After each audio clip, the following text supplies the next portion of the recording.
Welcome to the Techno Fundamental Report for March the 7th. Dan Ives, an analyst, recently came out and discussed how the comparisons to 1995 with the market right now seem to be apparent to him. He says AI appears to be having a moment similar to the commercialization of the internet in the mid-1990s. One analyst called the current AI boom as a 1995 moment that will continue for years. NVIDIA is leading the charge as major tech companies vie for its GPUs to power their AI servers. So what Ives is saying now is he's with Wedbush Securities.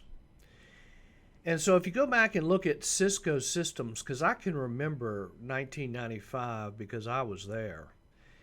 And we first started getting involved in Cisco back in 95. Now, our model portfolio during this period went from $2 million in 1995 up to $22 million, or an 11-fold increase. So what Ives is explaining is probably one of the most fantastic bull markets that I've ever experienced. I think it's basically a once-in-a-lifetime event. So let's go back and look at that period real quick to see what he's trying to say. Well, this is 95 to 2000. So what was going on? Well, you had the baby boomers turning 35 here, so you had a big consumption cycle with young people. So demographics here are very important, and you have to realize the United States, other than India, is the only country in the world that has favorable demographics. Everybody else has aging populations, including China. And you know what happened to Japan because they lost the war and they didn't have a baby boom. But anyway, the other thing that happened here in 95 that Dan Ives is referring to was the invention of the internet. So you got a fantastic bull market due to demographics that just started to accelerate because the baby boomers were still in those consumption years, but you also had the invention of the internet. Now, here we are today. The millennials are now in the same kind of situation as the baby boomers were in back in the mid-80s.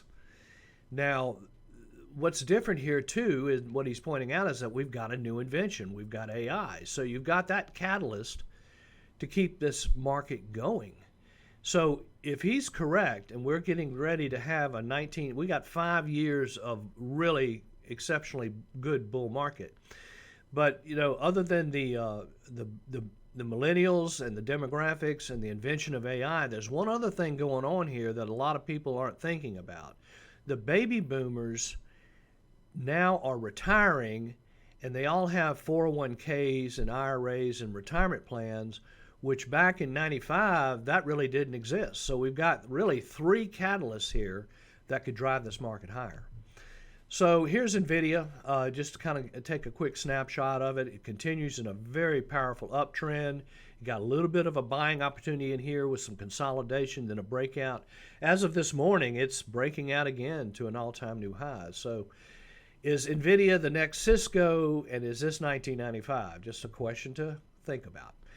Let's take a look at 5 indexes real quick. Everything's looking pretty positive here. Here's your NASDAQ, definitely in an uptrend. Here's your mid caps actually improving, which is a very important sign. And then here's the New York Stock Exchange. Again, we're seeing the same uptrend, so things look healthy there. Now, this is the big boogaboo. This is the small caps. Now, realize here about the small caps, about 70% of the stocks in this index don't make money. And there's also a lot of regional banks in this index. So are we getting a true picture here of the small caps? I'm not sure. I think you have to kind of watch the stocks individually, which we do. Now here's the S&P 500, same thing, very nice uptrend. Everything looks positive there. Now, I think the most important indicator we're looking at right now is the power index. As you can see, it is really starting to improve here. And you can kind of see where interest rates, now this is the 5-year Treasury note, you can kind of see where that yield is rolling over here.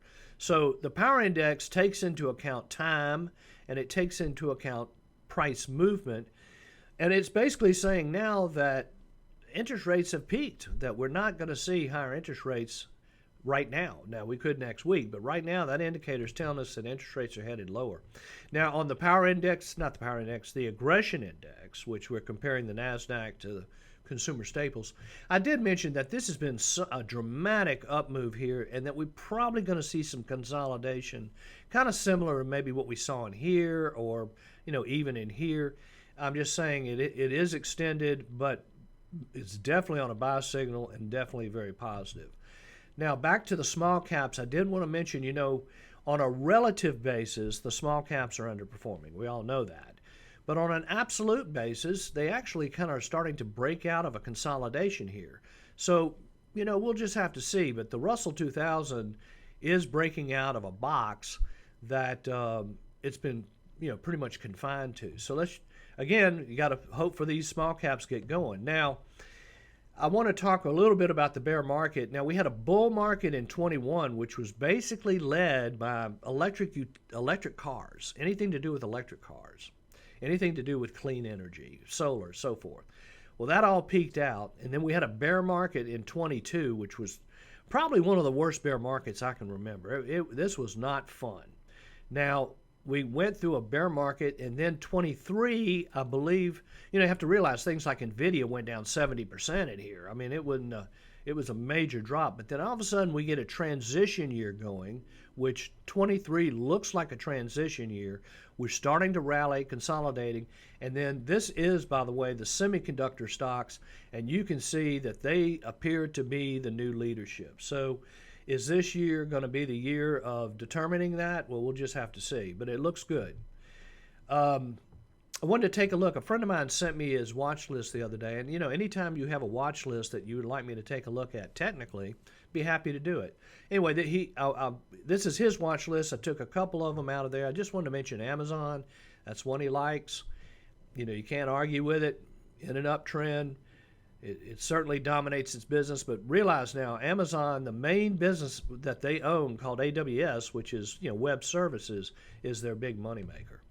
Celsius Holdings, this is just kind of interesting. This is a soft drink company that's been very controversial. They've had some lawsuits and so forth, but you can see here the breakout above that base, uptrend. Then we got a gap up on earnings, and again a resumption of the uptrend. This is called a flagpole, and this is called an ascending flag. It's a very positive pattern. So Celsius looks interesting. Here is Deckers, which is shoes. I mean, who would have thought? They have some they have Uggs, which are very popular. And so you can see here earnings came out, gap up, nice uptrend. Here is Elf Beauty. I think it stands for eyes, lips, and face, is ELF. Anyway, cosmetics, very high profit margin. They mainly are kind of more of a lower end provider, in other words, less expensive. Anyway, about cosmetics because I really don't think there's any women out there that don't want their cosmetics. It's pretty much a non-discretionary item. So if you have any questions, please let me know. Thank you very much.